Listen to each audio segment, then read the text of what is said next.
All right, so let's move on over to SmackDown from last week. Just go over the quick highlights from there. First things first, saw Randy Orton make his big return to SmackDown. Comes out, cuts a promo, just reflecting on what happened with him and Kevin Owens at Elimination Chamber. As we saw Elimination Chamber, he made his big return to beat up Kevin Owens after Kevin Owens beat Sami Zayn in the unsanctioned match. He cuts a promo. He acknowledged John Cena. It pretty much called John Cena a bottom, the rock's bottom. And he says the whole new meaning for rock bottom. And like we talked about last week, I think heel champion John Cena is going to be a lot of fun throughout the summer if he has rematches with all his old foes who are baby faces now. So like Randy Orton, CM Punk, and the list goes on of who's the OGs there, but are baby faces take on heel John Cena. That's going to be fun. So I think that's a little just laying the foundation for a potential matchup between the two of them down the road. Also, is this why they haven't started a build for the Joe Hendry match yet? Because we need to heel Cena first. Oh, exactly. Oh, yeah. If they were to go that route. If you're watching the video version of this podcast, I got my I Believe in Joe Hendry, my new shirt. Loved it. Nice guy to meet him a few weeks ago. But all right. And then after that, Randy Orton goes into just calling out Kevin Owens and says, listen, you turned on Cody Rhodes. You were mad at him for joining helping Roman Reigns, tagging with him. And then you got mad at Sami Zayn because he helped Roman Reigns picking him up in the Royal Rumble match and the Bloodline reunion. Let's be real. You're really just jealous. As you're jealous that Cody Rhodes was champion. You're jealous that Sami Zayn's more popular than you now. So that's why you're taking your anger out on these two guys. And that's the same thing you did to me when you took that package pile driver on me and took me out for months. So obviously it's going to lead into a match for WrestleMania, but your thoughts on Randy Orton's first promo back since his hiatus. I thought it was fine, normal Randy Orton promo. Nothing special, to be honest. Yeah. Especially since Kevin Owens wasn't there or whatever. But it was just simple telling us, hey, I want you. So we're going to get to WrestleMania. Not much to it, to be honest. Yeah, exactly. You're right. So it's not a lot there, but it's just, Randy Orton was explaining Kevin Owens' thinking for turning on Cody and Sami Zayn. But he's like, in reality, you're just jealous of both of their success. He did say something, if I'm remembering correctly, to the line of, when I came back, I said nothing was going to piss me off like it used to, but you have, or something like that. I can't remember. So I'm like, oh, okay. So now they're showing like, you got under my skin more than I was going to try to allow. And he also said he's going to be next to Pat McAfee, the next best punt in the WWE. Yep. So they're building to that because when he beat down when Randy Orton beat down Kevin Owens at Elimination Chamber, he was about to do the punt, but the officials jumped in and stopped it. Obviously, that's going to lead to a big moment at WrestleMania when he actually does the punt kick on Kevin Owens' head. So because I think he said something like, I'm going to kick you in the face to where your family can't recognize you or something. Exactly. Yeah. So next up, the other big moment from this week on SmackDown, finally, the big revelation, the reveal of who Jade Cargill's attacker was. And Naomi finally admitted that it was her, as we talked about last week during Elimination Chamber. When the match was about to start, the women's match, Jade Cargill comes out, makes a beeline past Liv Morgan, beats up Naomi. Bianca Belair is freaking out. She is stuck in a pod. She can't come out and try to break up her two friends from this altercation here. This week on SmackDown, Bianca Belair comes out, cuts a promo and says, Naomi, I know you're here. Let's talk about this. Naomi comes down here. I love this segment because it felt real, like a more real conversation. More real than you would have got, I think, in the Vince McMahon era of promos or dialogue.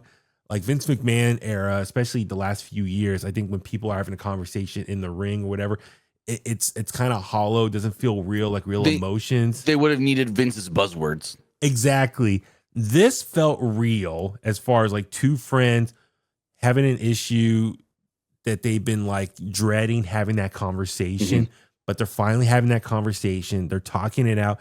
And Bianca's flat out asking Naomi, did you do it? Why'd you do it? Did you do it? And Naomi, to her credit, she was deflecting every question and not answering her question by trying to say something else. And that's something like a narcissistic person or just someone who's guilty of something avoiding answering the question or confessing to their crime. So that's why I love this segment here. It just felt real. Like Naomi knows she's guilty, but she wasn't answering Bianca's question straight up and just trying to explain herself. It's like, listen, we did this. Like, we should be focusing on this, not what happened to Jade. Sure enough, Naomi just had it and just said, yes, I did it, for you. And then it felt very similar to like when Rikishi admitted that he ran over Stone Cold for The Rock. So, and then that turned into a meme online. So because he's like, I back Naomi in this. He said it on his podcast or whatever. So let me ask you, what do you think though? Naomi admitting that she attacked Jade Cargill, and just her thinking or her explanation for doing it on behalf of Bianca. So I said it on Friday when I reviewed SmackDown, and I tweeted this out as well. I said this segment was good because it felt messy in the right way. Messy as far as it didn't feel like some overly scripted, rehearsed, pre-planned segment. It felt like they were maybe given bullet points, or they knew where they were going because they knew where the story's going and was told, go out there and make it feel real, and they did. Naomi was out there getting choked up for real. Bianca, the tears, crying, walking away. Naomi tearing up on cue, awesome. But you're right, Bianca walking out of the ring crying as well. You're right. I loved when Jade comes out eventually, and Bianca's just like looking at her like, oh no, and then eventually she goes, you know what? Just go.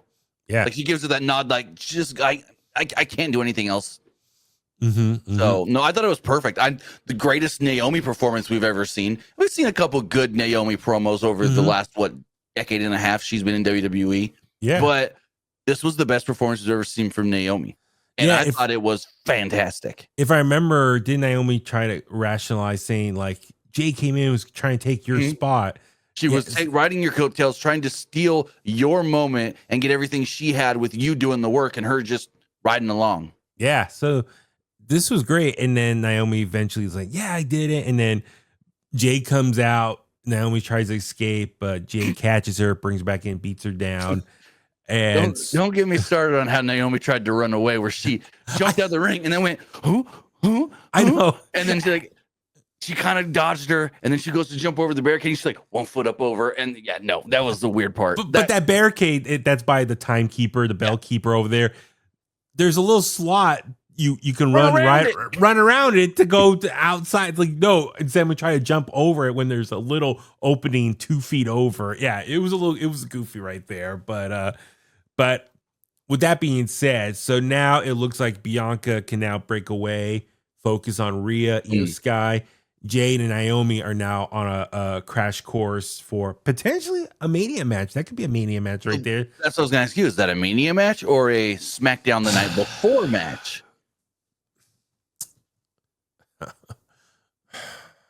I know last week's episode, that was one of the matches we predicted that could happen that weekend, WrestleMania weekend. Okay. Granted, there's so many other titles could be on the line, other names. You're right.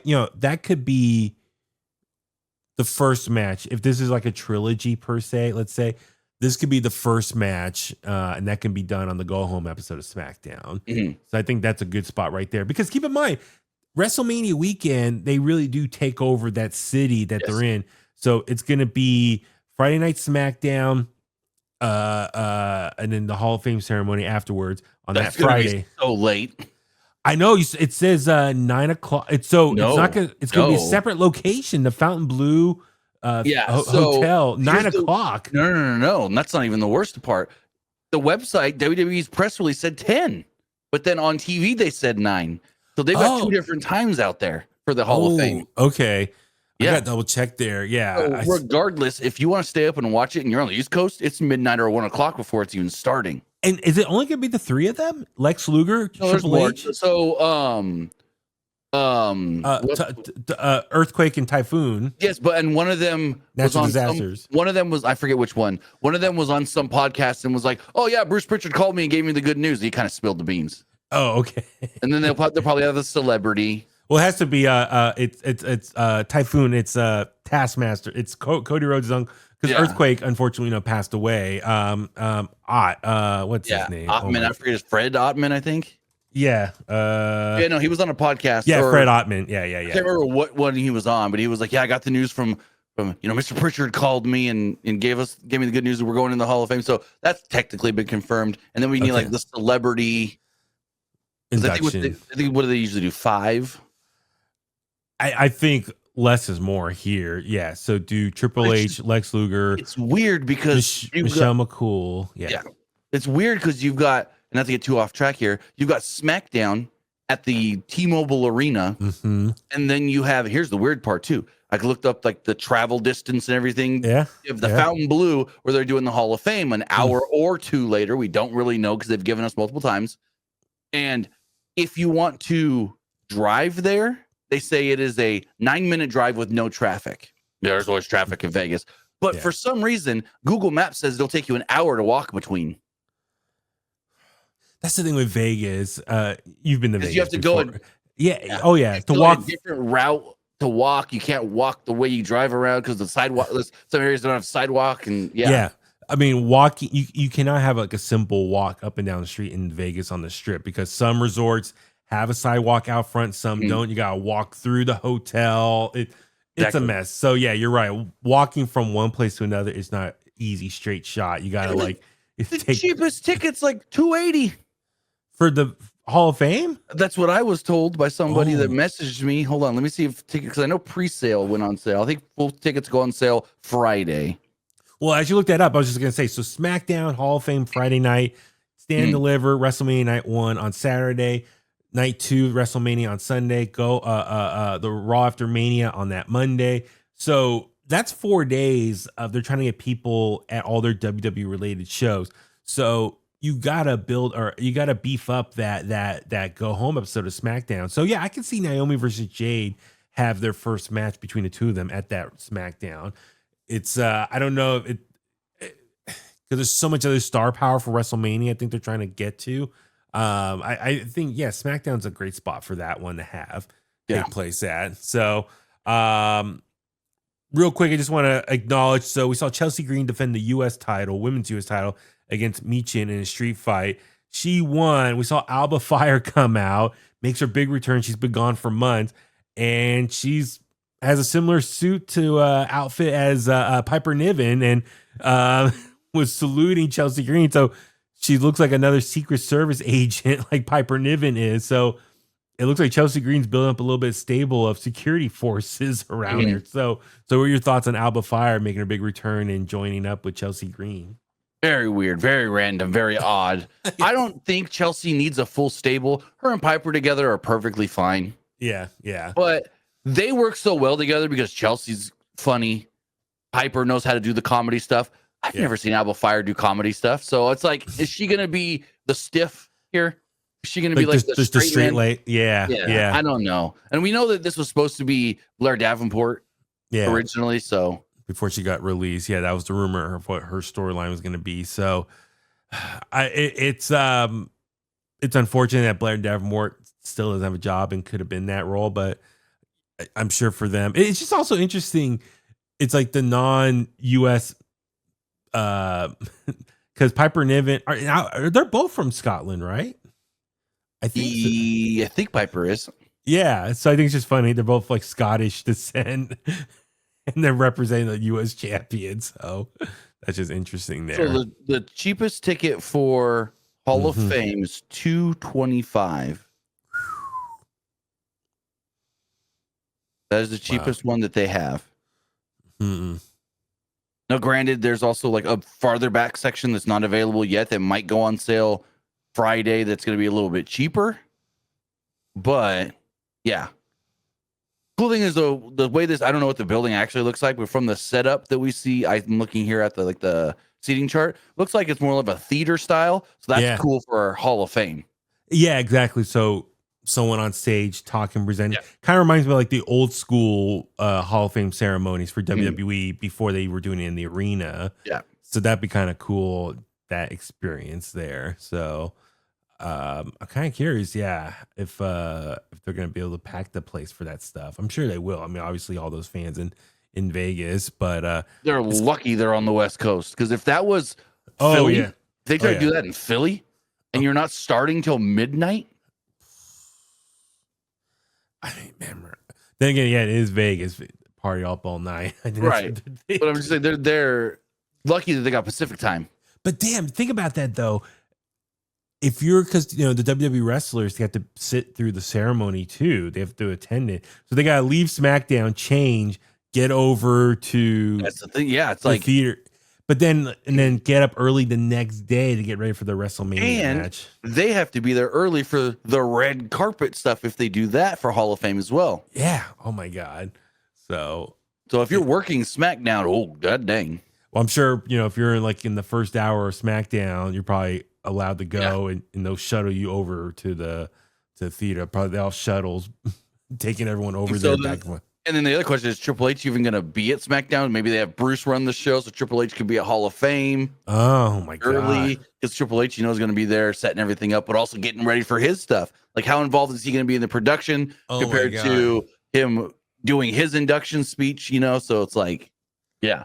It's very weird. I don't know why they didn't go Thursday. Yeah. So, all right. Last thing from SmackDown, we'll just touch on real quick. The main event, it was Shinsuke Nakamura defending the U.S. title against LA Knight. LA Knight wins, picks up the victory. He's now a 2-time U.S. champion. And this match, unfortunately, a lot of people who want to celebrate LA Knight's win, which is a cool moment for him again.